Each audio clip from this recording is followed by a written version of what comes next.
C'est le procès politique de l'année, mais il pourrait bien tourner court. Jacques Chirac comparaît devant la justice pour une affaire d'emploi fictif présumé du temps où il était maire de Paris. Attendu en début d'après-midi, l'ouverture du procès pourrait toutefois être reportée si le tribunal juge recevable la question de procédure soulevée par l'un des coprévenus. Les combats entre pro-Kadhafi et insurgés se poursuivent dans l'est de la Libye. Une nouvelle frappe aérienne a visé le port pétrolier de Ras Lanouf, tenu par les opposants. Les habitants fuient les hostilités qui ont fait une dizaine de morts et plus de 50 blessés dimanche. 10 000 ordinateurs débranchés au ministère des Finances, visés par une attaque informatique sans précédent. Bercy a déposé une plainte et les services de contre-espionnage sont sur la brèche. Selon le ministre du Budget François Baroin, il y a des pistes qu'il est impossible de confirmer pour l'instant. Seule certitude, le piratage ciblait les dossiers de la présidence française du G20 et non les données personnelles des contribuables.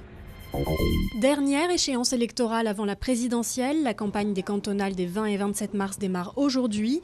Le secrétaire général de l'UMP Jean-François Copé a d'ores et déjà exclu toute alliance avec le FN, alors que le sondage donnant Marine Le Pen en tête du premier tour de 2012 n'en finit plus de faire des remous. Les cantonales feront également figure de test pour le socialiste François Hollande, qui devrait annoncer sa candidature à la primaire socialiste de 2012 en fonction des résultats dans son fief en Corrèze.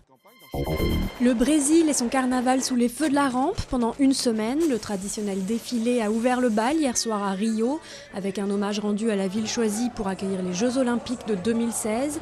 C'est donc une sorte de premier test pour les cariocas, accueillir 800 000 touristes encadrés par 50 000 policiers.